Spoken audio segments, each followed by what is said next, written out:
You think Christmas is safe? Think again. Tonight, 13 people sent me pieces of their holidays that did not end in carols or cocoa. They ended with knocks at the ceiling, ornaments that shouldn't move, and visitors who were neither friend nor enemy, but something in between. I collect these like stray snowflakes, the ones that fall in places they don't belong.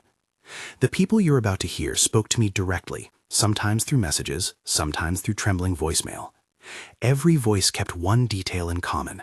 The season made the ordinary feel thin, as if the house itself had become paper, and someone on the other side was trying to write through it.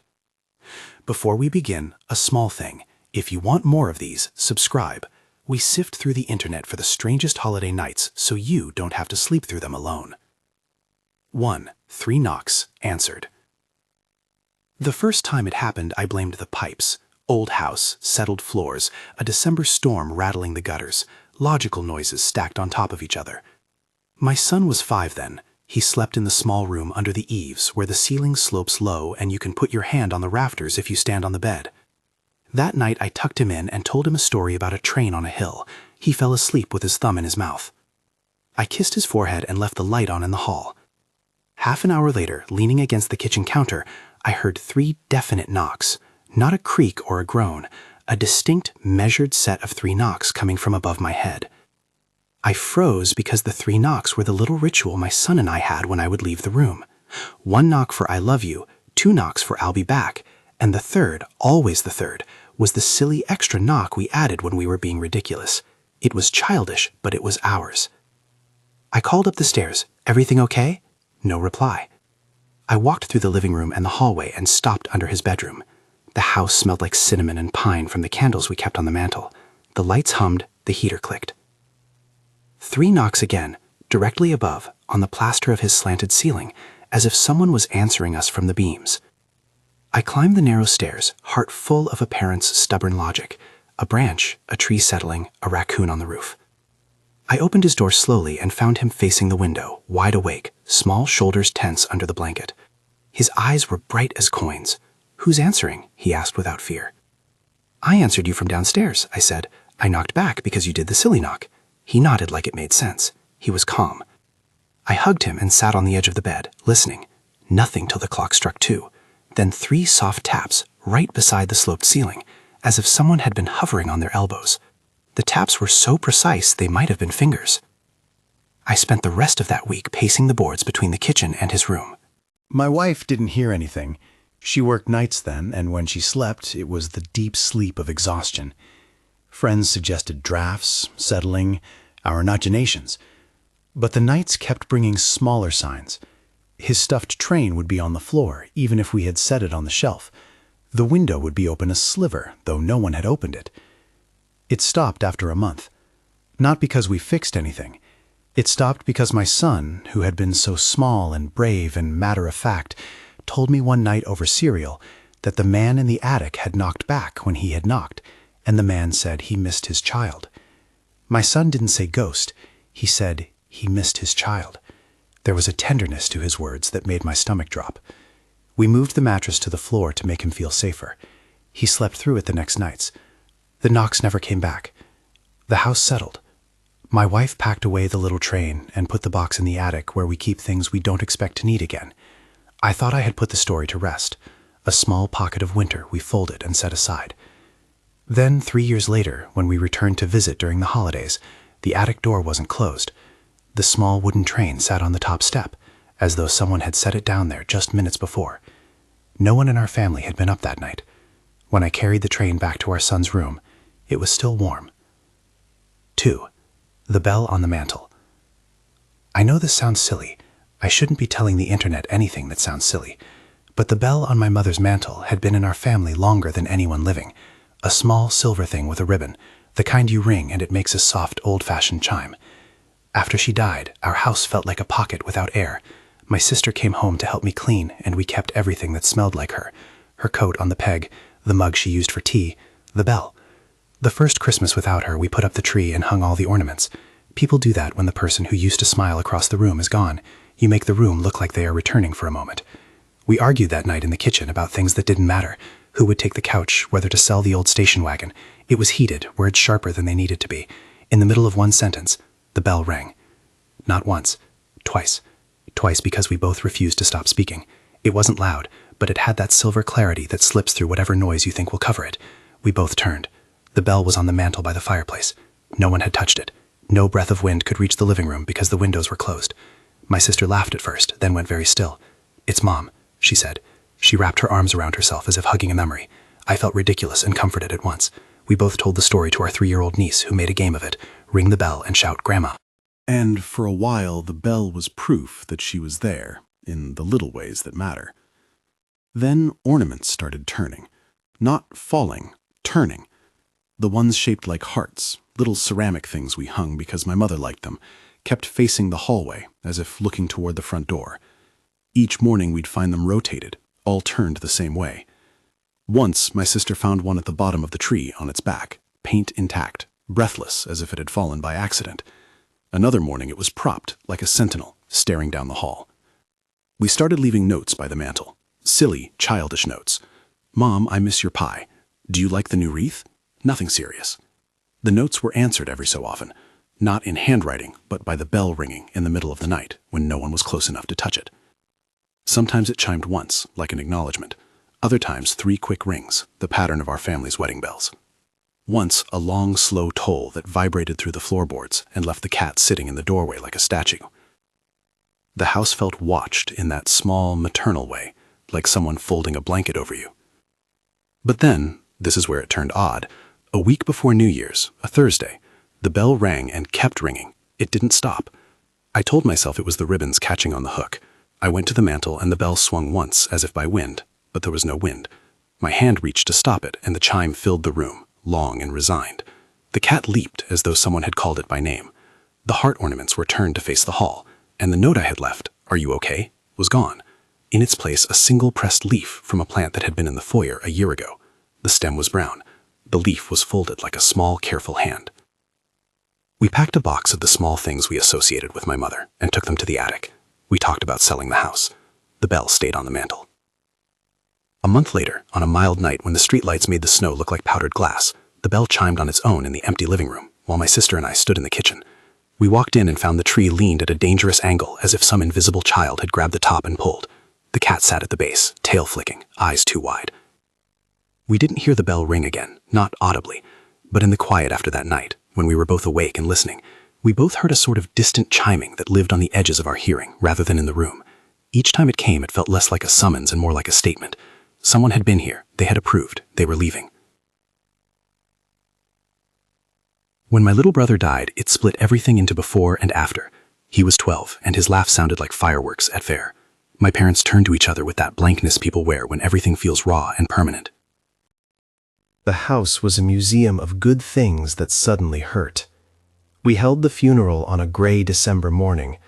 Friends came with casseroles, and casseroles sat in the kitchen like small altars. That night, my sister slept in my brother's bed because he always slept closer to her. I went downstairs to the living room and sat by the tree. The lights were on low, each bulb a soft, watchful eye. My father used to put the oldest ornaments on the lower branches, the ones that had names on their tags, and tonight they seemed too bright for the room, too unfairly joyful. I didn't expect anything. I didn't want anything. The house had been quiet for weeks. Dogs don't bark. The furnace purrs faintly. The sense of empty is intense in a place where noise used to be constant. But as the clock clicked toward midnight, I heard soft footfalls upstairs. Not the measured walk of the old house, not the sleepy foot patter of a child, but a rhythm like someone padding slowly, as if tending. I thought of one person who might come in the night, my grandfather. He died years before, in June, and he had been the kind of man who smelled of pipe tobacco and oranges. He had one habitual thing. He would sit in the old armchair by the tree and look at the ornaments as if they told him stories. We had put him in a small wooden coffin with his favorite sweater folded under his chin. It was impossible to think he'd be back. I heard a creak at the top of the staircase and the slow, shallow breathing of a person settling into a chair. It wasn't my father. It wasn't my mother. It was something soft and old. I went upstairs because that was the only place my feet could carry me. At the doorway of my brother's room, the light from the hallway fell across a figure sitting on the edge of the bed. He was wearing a cardigan that was exactly the cardigan my grandfather used to wear. Faded threads, the elbow patches. His hair was combed, perfectly ordinary. He looked at me and smiled, the kind of smile that has lived through decades and can split grief for a second. "You're of course not supposed to be up," he said, and his voice sounded like it was coming from the next room and from the chest at the same time. He smelled faintly of oranges. My legs failed in a way I can only describe as both weightless and leaden. For a ridiculous moment, I thought I was dreaming. "Did you come for him?" I asked, because grief makes you ask direct questions, like bargaining with something that isn't listening. He nodded. "I sat by his tree," he said.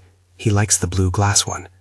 He pointed to a bulb on the lower branch, and I remembered my brother laughing when that ornament had been bumped last year, and it had wobbled like a belly. The figure reached out and brushed a finger along the ornament, but his hand didn't touch glass so much as pass through a space. It made the ornament vibrate like a guitar string. The sound was thin and beautiful. We talked like people who have practiced how to talk with ghosts. He told me small details about my father, the sort of things you only know if you've been married for decades, where he kept his keys, the name of the doctor he trusted in town. Things that made my chest ache because they were both true and useless right then. When I left the room, I was certain the house had offered me a reprieve, a small, private ceremony to keep sorrow company. My aunt later told me she had seen the old armchair by the tree dumped down as if someone had been sitting in it, and then slowly straighten, as if they had stood and left. No one had been awake. The memory of that night is a strange tenderness. For weeks after, we would glance at the tree, at that blue glass bulb, expecting nothing and hoping everything. There are times grief births comfort in forms you can't explain, and perhaps that's what this was. It didn't fix anything. My brother remained gone. But sometimes, on a winter evening, when the house settles and the lights on the tree throw slow shadows, I swear I can feel a pair of ancient eyes watching us sleep, not judging, only making sure we're still there. 4. The snow village that came alive. We had a collection of those little plugged-in snow villages, ceramic houses with tiny lights inside, set up on the sideboard every year. My kids loved them. The music, the false snow, the way the icicle lights pricked the dark. We put them up on Thanksgiving, and for a long time they were just decorations. Rules were, do not touch, no leaning, do not use as train track. One December evening when I was alone with the kids, my partner had to work late. We heard a crash from the living room, like someone had knocked into the tree. The youngest cried out. When we ran in, nothing was knocked over. The stockings hung evenly, the tree bulbs shone, and the star sat straight. The kids insisted they'd heard the music too, a thin joke of a tinny carol. I blamed the neighbor's TV.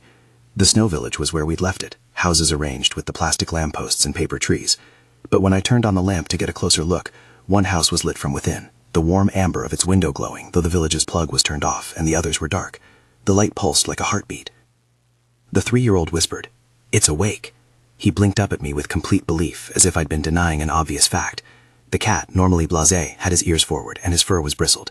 He refused to go near the board. When I reached to lift the house, the music that usually only played when you wound it mechanically ticked into life. But the sound was wrong, like someone had played an old record at the wrong speed. When the melody slowed and pitched low, the air in the room seemed to thicken. For a second, the tree's lights went out in a wave, and the house in the village exhaled, literally exhaled, something like cold breath. The kids laughed, and the laugh sounded like a child's mockery of being brave. We unplugged everything and moved the village to the garage. The power outlet in that corner of the living room had been tested and found fine. Still, about a week later, my daughter woke in the night and came downstairs in her pajamas to find the village lit, a single house glowing, music whispering. When I got to the room, there were prints in the fake snow around the lit house, tiny 3-toed marks, as if a child had walked through and left the pattern. I told myself someone was playing with the kids, a prank. The kids denied it. They swore no one had gone near the box. My partner suggested that grief from the prior year had built a suggestion in our heads, and that we were making patterns where none existed. But if that were true, why did the dog refuse to step past the coffee table the night after my partner worked late? He sat and stared at the garage door like it had a face. On the next restless morning, I opened the garage and found the village set back on the sideboard. No footprints leading to the house, no ladder marks on the wall. just the little ceramic village where it had always been, as if someone had carried it and put it back with a care I can't name. The small house that had first lit had a thin streak of what looked like salt down its painted roof, like someone had brushed their finger through powder. After that, the children started to whisper about the snow village at night. They would leave little drawings on the table, houses with eyes, trees with hands. Sometimes in the morning, their paper had been folded into a tiny envelope and tucked under the lamp. Once I found a small paper figure shaped like a child tucked under the smallest house. The drawing had been done in a shaky hand that wasn't mine or theirs. I stopped sleeping easy. I told myself it was the nostalgia of ornaments conjuring shapes, but the cat still breathed at the foot of the sideboard like someone keeping a vigil. On the last night before Christmas, the music box in the village stopped entirely, and every house's lights pulsed in unison in a pattern that matched, in my head, the slow beating of a heart. 5. The man in the lot. There are nights you drive across a shopping center parking lot and you feel seen in a way that has nothing to do with light poles. I used to work late in December, stacking shelves and carting boxes. On a Friday night under a thin rain, I walked to my car with my keys clutched like a talisman. The lot was almost empty. Fluorescent lights made everything look washed out, and the holiday banners snapped softly in the wind. I noticed him at first because he didn't belong. He was standing under a lamppost near the far side of the lot, coat buttoned wrong, hands in pockets. He wasn't pacing. He was just standing, as if he'd been told to wait for something. Every time I glanced up, there he was, close enough to be on the edge of the pool of light, far enough to be indifferent. At the door of my car, I felt watched. My dog had been left with a neighbor. I was alone. I fumbled with the lock and felt the phantom of a presence to my left. The man shifted almost imperceptibly when I looked. I couldn't tell if he had been watching me come through the store or if he had been following me all along. I drove home faster than normal and kept the radio low in case it sounded like someone who belonged in the car. When I pulled into my driveway and killed the engine, he was already standing across the street. I sat a long time with the engine off and didn't move until the cold made the steering wheel unpleasant. He didn't walk away. He turned his head like someone reading an address. I called a friend and they told me not to be dramatic, to call the police if I felt threatened. The first call I made to the local station was transferred and then put on hold for a long time because it's December and everyone was busy. By the time I hung up, he was gone. There were no cars nearby, no evidence of someone recently standing there, except a single footprint near the lamppost that didn't match the tread on my boots, a long, narrow print that ended abruptly like the step had been picked up halfway. For weeks after, I saw him in reflections in shop windows. He stood under lampposts at different lots, always in the same posture, sometimes nearer, sometimes just in the edge of sight. The more I tried to watch him, the more he retreated into shadow. Once, when I finally confronted him near the back entrance of a grocery store, he didn't look like a person so much as the suggestion of one, a long hood, a coat like a curtain. He smiled at me with a mouth that suggested teeth, and then dissolved into the halo of a streetlight, like something the light made and the human eye couldn't hold. I stopped going out at night alone. I started bringing someone with me if I had to get the car. Neighbors told me to be careful. It could have been a man struggling with his own holiday demons, or a stalker who liked to watch strangers. Or it could have been one of those places where grief sets like frost, and some people there can't find their way back inside. The point is, I couldn't dismiss the sensation of being watched by something patient and indifferent, the kind of watcher that waits until the right house is asleep. 6. Shadow dog. We got a rescue last November, the kind of mutt with too many ribs and a tail that seemed apologetic. He was a good dog, suspicious of other dogs but clingy with people. From the beginning, he would not sleep in the bedroom.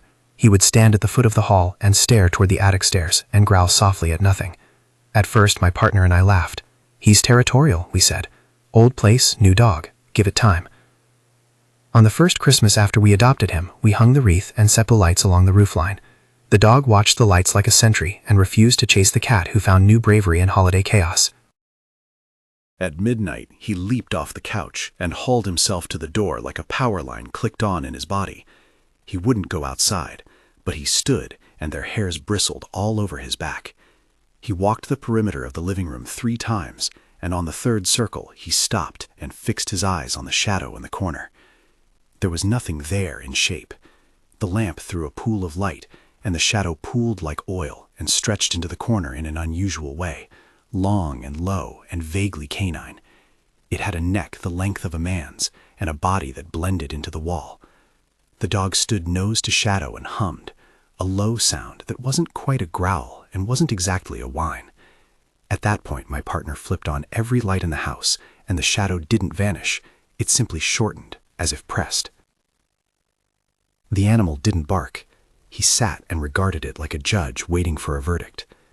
Afterwards, he wouldn't sleep for hours and refused any kind of reassurance. For a week, he would not approach the corner. If a toy rolled near it, he'd push it away with a paw, as if it were contaminated. Neighbors started telling us about the house's history, which we had assumed was normal. Minor disputes, an old owner who'd moved away, a child who'd been very ill years ago and whose laughter, people said, sometimes lingered in winter air. The dog didn't care about history. He cared about the presence. A pattern developed. Every time the wind dropped and the temperature slid below freezing, the dog would lock onto the corner, and his pupils would be black as ink. On those nights, the electricity would jerk like a breath, and the Christmas lights stuttered once and then came back on. One night, I woke to the dog pawing at the bedroom door so hard the handle rattled. He led me to the living room. In the corner, the shadow stood slightly detached from the wall, longer than it should be, leaning as if looking toward the tree. For a ridiculous moment, I thought I saw the impression of a collar there, like it had been a real dog once, and someone had taken it off. The air smelled like wet earth and old pine. We left the house for a weekend, and when we came back, we found muddy prints on the porch despite the snow, and a small dark smear on the outer doorframe. The smear wasn't blood as far as we could tell. It looked like a shadow had been rubbed against the paint and left a residue that couldn't be sanded out. We tried cleaning it, but it came back like a stain that was more memory than substance. My dog now naps on the foot of the bed on bad nights and refuses to go downstairs after midnight. He watches the corner and sometimes barks once. Not loud, just a single note, as if counting. I've started to dream in shadow, figures with long necks and dog heads, patient and waiting. The vet says it's anxiety, nothing supernatural. I don't know what it is. I only know that when the lights flicker and the house settles in its cold bones, my dog stiffens and becomes a different animal. An animal that knows which bits of the house are friendly and which bits are not to be crossed. You can feel the room tighten when these stories are told in sequence, how a knock becomes an address, a bell becomes a sign. We started light because fear prefers a soft entrance, but the holidays are a limit where grief, memory, and the in-between can gather, and the pieces we haven't yet told are the ones that keep knocking. If you want more of these, stick around, and if one hits close, tell someone.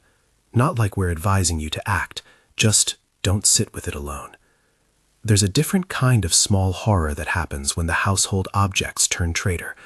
The next submissions I received all involved the ordinary things at the center of holiday life. The ornaments, the tree, the music boxes, things that should be safe and familiar. Sometimes they comforted, sometimes they trespassed, and sometimes they left marks. Here the stories begin to deepen. The next accounts come from people who describe music that plays when no one winds the box, from children who insist someone rearranged their toys into a pattern, from a family who found a small, wet stain seeping from their ceiling like a secret. One of them insists the stain was red, but they won't say the word out loud. Another claims a hooded figure that's been seen before in a cemetery climbed down from a gravestone and stood at the foot of a closed casket during a service. These are the types of tales that don't let you sleep. They don't have neat endings, only impressions that persist. But before we go deeper, a breath. I want to pause on something you should hear. These are first-person moments. The people who sent them insisted they were not fabrications. I don't know what explanation fits each case. I only collect the testimonies and try to tell them the way the person told them to me, with their bewilderment and their small certainties. When objects shift, it blurs the line in a way that's worse than a full-on apparition. A rocking chair is easier to be frightened by than comforted by. A broken ornament is a kind of death on the mantle. When those ordinary things begin to act with purpose, you realize how much you rely on them to keep memory inside its frame. 7. The ornament that didn't belong. The woman who sent this next account insisted that if I put her name on it, people would find their way to her house and she'd be left with the story forever. She called herself M. The tale is short, and the way she told it made the hair on the back of my neck rise. Em was setting up the tree with her daughter, a small thing who could place ornaments with the solemnity of someone making offerings. They had a box labeled Favorite, where they kept the glass baubles passed down by relatives. Most years, Em let her daughter place the lower ornaments and handled the topmost ones herself. This year, a new, small porcelain figure, a bell with fluted edges, appeared in the box. Neither of them had ever seen it before. It wasn't like the other ornaments. It was delicate, with a small painted face that smiled at nothing. Em said it looked like the kind of thing a great-grandmother might make, with fingers knotted by arthritis. It didn't have a ribbon. She hung it near the middle of the tree with the care you give fragile things. That night, the whole family went to bed. In the morning, the bell was on the windowsill, peering out like a tiny sentinel. The cat sat next to it and cleaned its paw with perfect indifference. Em laughed and put the bell back on the tree and tried to ignore the way it seemed to wink when the sun hit it. For 3 nights, the bell would be moved in the morning. Not fallen, not broken. Moved like someone had taken it and set it somewhere else. The bread box, the stepladder, the bathroom sink. Each time it was clean as if no one with fingers had touched it. On the 4th morning, there was a smear across its painted cheek, like a fingerprint in old cinnamon. Em washed it, and the mark came away in a flake, as if it were a crust of something that excused touching. Then the bell rang. Not loud, a single clear note that rolled through the house. The dog woke, the dishwasher clicked, the clock in the hall paused. Em assumed it had been knocked by accident and started to be careful. She wrapped the bell in tissue and put it in the box. The next morning, the bell lay beside the box, the tissue wrapped like a small shroud. Underneath was a photograph, an old sepia portrait of a child with a hairline of white at the edge of the image. Em didn't know the child. She put the photograph in the attic. At night, she would dream of a small hand tapping the glass of her bedroom window. Around this time, the neighborhood had a short string of petty thefts. People blamed kids, bored teens. Em locked the doors and installed a better light over the porch. A week later, she woke to hear the bell ring again. This time, the sound came not from the tree, but from the attic. She went up to check and found the bell balanced on the railing with the photograph spread open beside it. The attic smells like dust and old papers, and whatever had been sleeping there had been nudged awake. She took the photograph and burned it in the sink, where the smoke made the dog cry. The bell did not ring after that for several months, but sometimes if she sat very still on the sofa late at night, she felt as though the house had taken a small decision, to keep something secret or let it rest. The bell had, evidently, chosen rest for a time. Whether it will ever be content is something she cannot tell me. We are half through what I have for you tonight. What you can already feel is the shift, personal and domestic things becoming carriers of other people's memories. In some stories, these carriers bring comfort. In others, they deliver a question wrapped in something that looks like an ornament or a child's toy. The next ones I received involve voices that some heard and others didn't, and a presence at the back door that spoke in a language like the wind. They also start to leave marks, prints on ceilings, a sticky residue on the floorboard. The people who noticed these marks tried ordinary solutions first. Call an electrician, tape the ornament down, call a friend to sit with you. Often those reasonable measures only confirmed that whatever was happening did not need our usual explanations. 8. The voice that knew the dog's name.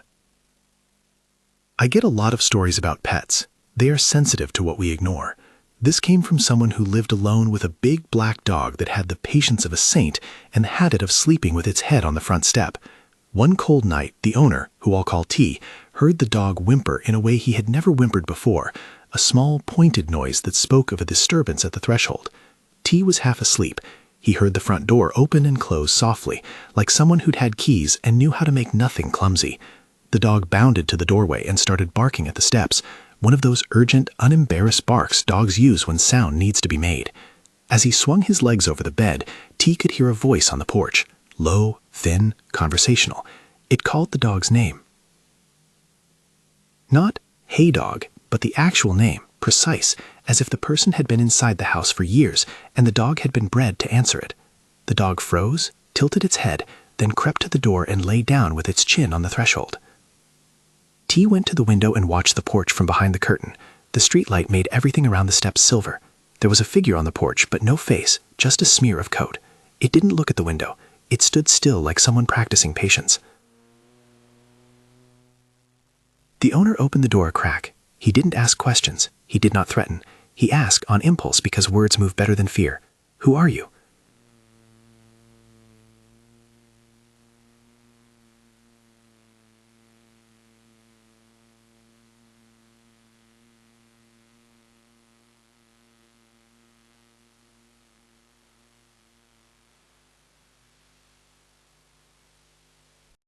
He kept it on a shelf as a thing that proved nothing and everything.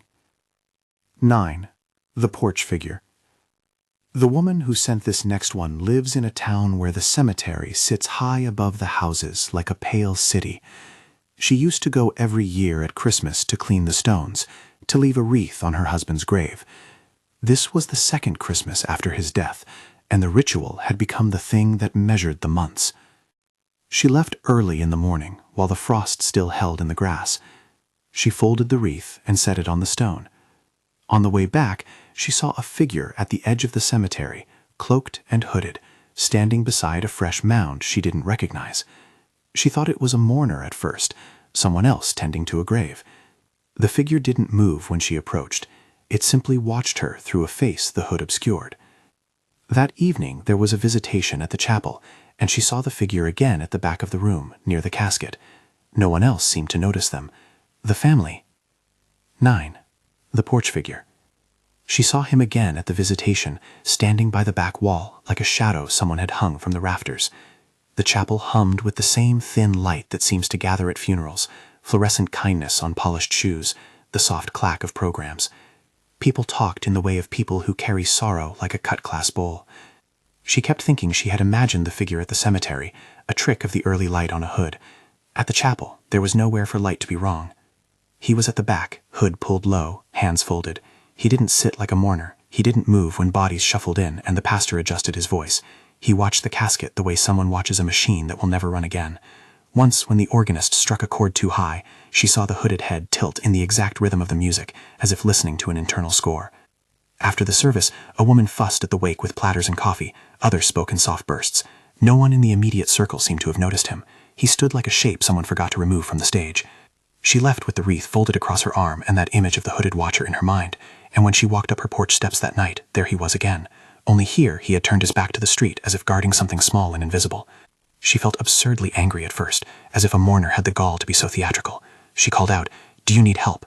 The figure didn't answer with words. Instead, she felt the porch board under her feet give a small sigh, the sound the house seems to make when the heat clicks on. Then a cold spilled across the threshold, one of those cold things that slips under the door and sits like a hand on your chest.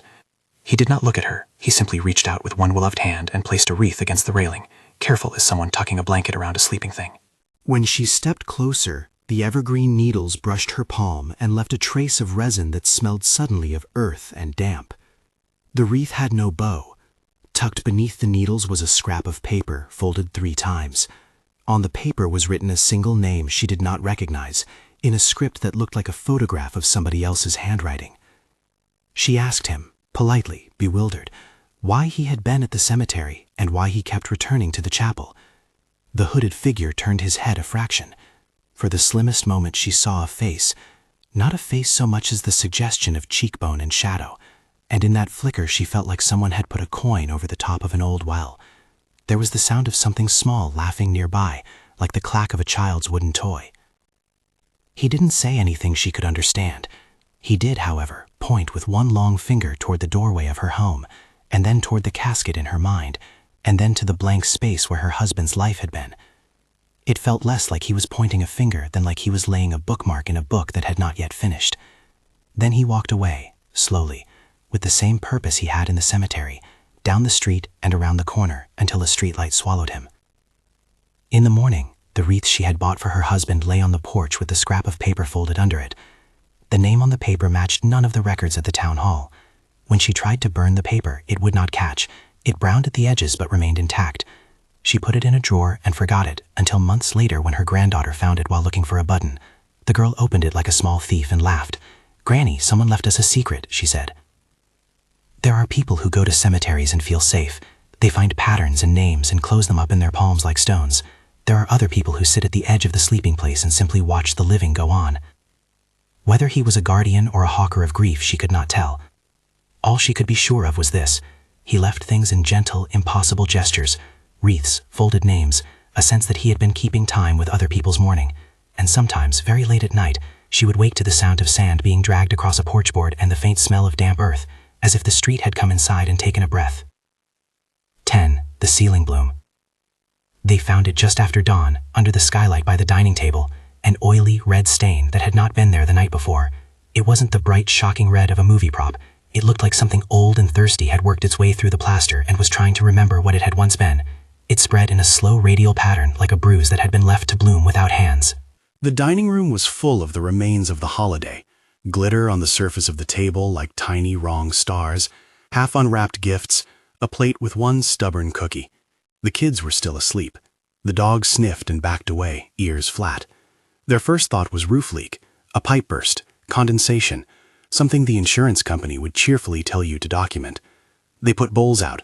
The stain didn't fall. It pooled on the floor as though gravity had decided to be polite. By noon, the stain had produced drops. They were the color of old Merlot, dark but not viscous, and they made a quiet sound when they hit the wood floor. The smell was faint at first, like copper pennies and winter rain. The husband called a friend who does odd jobs.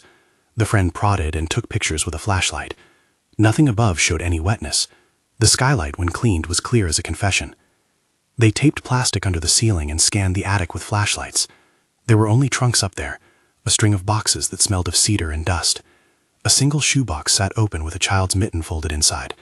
The mitten was the sort that none of their children had ever worn. Wool, thumbless, knitted in a pattern from 3 winters ago. They'd never seen it before. That night, when the house had settled and the Christmas lights were thin, they found a small handprint in the stain on the floor.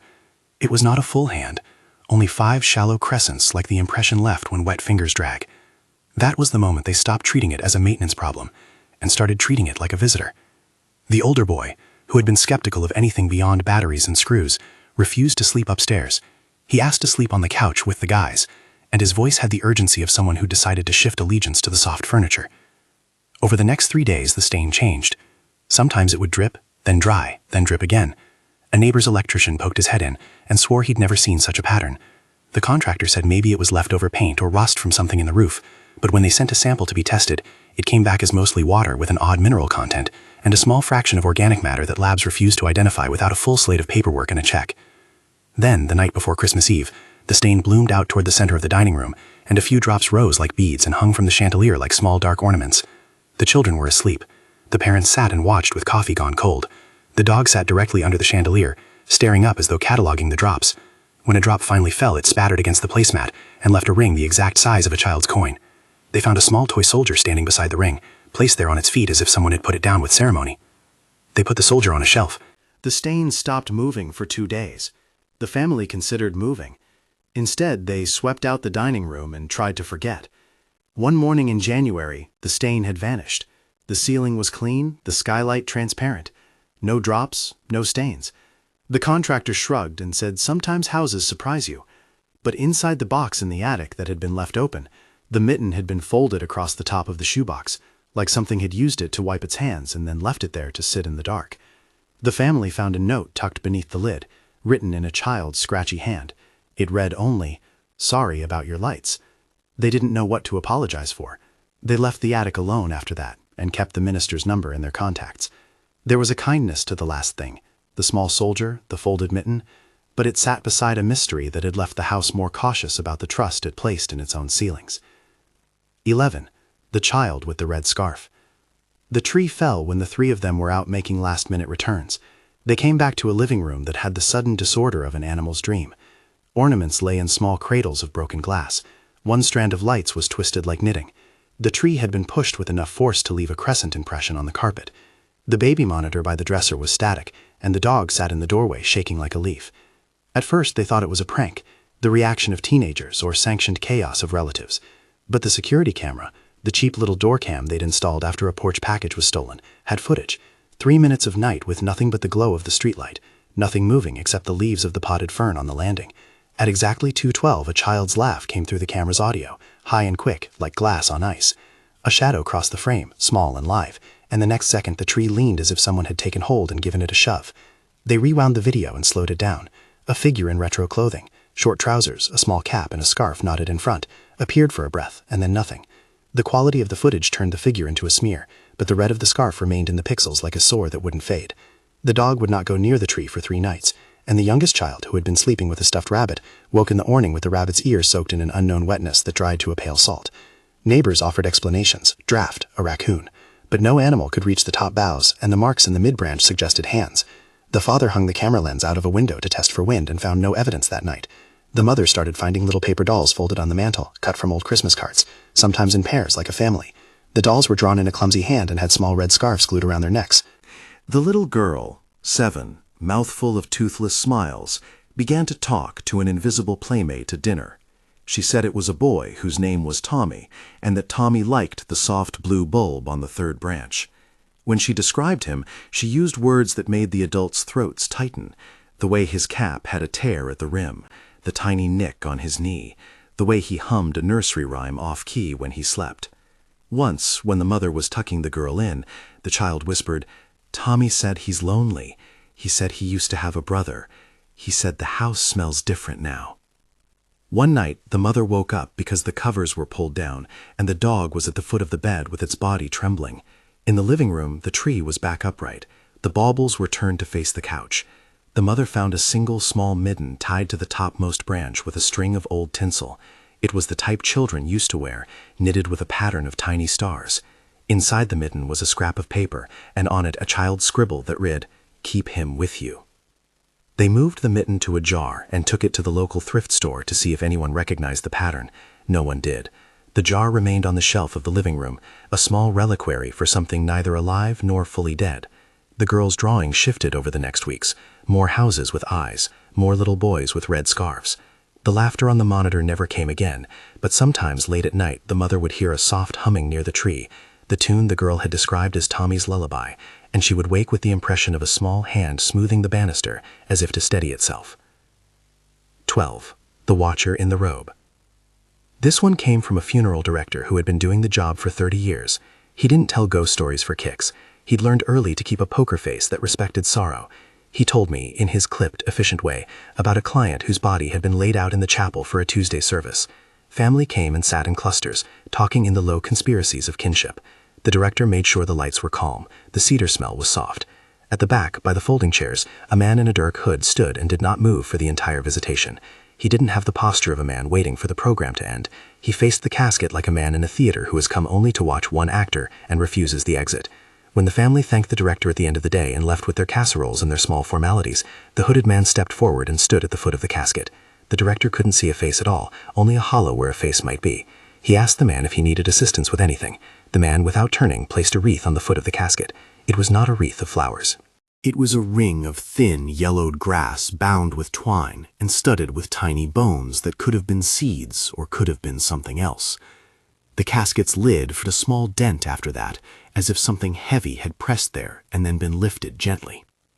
A mourner who had been close to the deceased swore later that the hooded man bent and touched the deceased's hand, and that the hand in the casket curled as if warmed. The director would not claim that as fact. He had seen the dead stay stubbornly stubborn. But he admitted later that the air in the chapel had changed after that moment, that the incense they'd lit for the service seemed suddenly like a veil between 2 rooms. The same figure then walked out with no footsteps that the director could hear. The cameras in the hall caught something like a ripple in the air where the figure had been, and when they reviewed the footage, the pixels around that ripple were strangely dark, as if the camera's eye had refused the shape. The director, a practical man, chalked it up to glitch and filed the footage away. But on the way home, when he passed the cemetery where he'd parked, he saw the hooded man standing by a headstone at the edge of the tree line. The figure looked towards him and then towards the town, and then disappeared between 2 stones where the snow lay thrifted like a blanket. A month later, during a winter wake for an old woman who had been the client's aunt, the hooded man returned and stood again at the foot of the casket. This time, a cousin snapped a picture with a phone at the last moment, a quick flash as people gathered to leave. When they looked at the picture later, there was a smudge near the foot of the casket where the goshawk of black should have been. The cousin swore that on the screen the smudge moved like smoke. The director told me he stopped trying to explain the figure with the vocabulary of insurance forms. He began to treat it as a thing of the house, part of the rituals of letting someone go.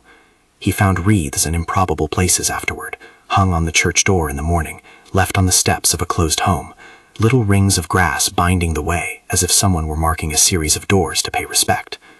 Whether the watcher was benevolent or measuring was a question the director kept in his drawer. 13. Unit 47. The last submission I saved for the end because it presses in a way the others do not. It is a story that could be read as human menace, a person in a dark place, a storage unit, the wrong stranger in the wrong night. But the details are the ones that slip sideways.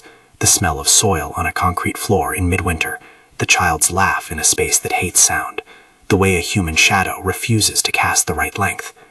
They were running late on a freezing morning, hauling boxes of ornaments back to a storage facility between shifts. The storage place was a strip of metal doors under sodium lamps, each one stamped with a number. The woman, she worked 2 jobs and liked things organized, had rented a small climate-controlled unit to keep the things that only came out for the season. When she opened Unit 47, she found boxes stacked in their usual neat rows.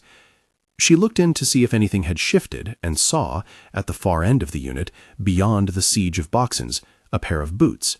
Not just boots in the sense of being left there, boots that looked like they had been standing on the threshold of some other weather. She freshened her grip on the lamp and called out, polite, because instinct tells us to be polite when we want to test a stranger. "Hello, I'm just here to pick up my things." The boots did not answer. A figure in a long coat sat in the corner with a child's sled folded across his knees.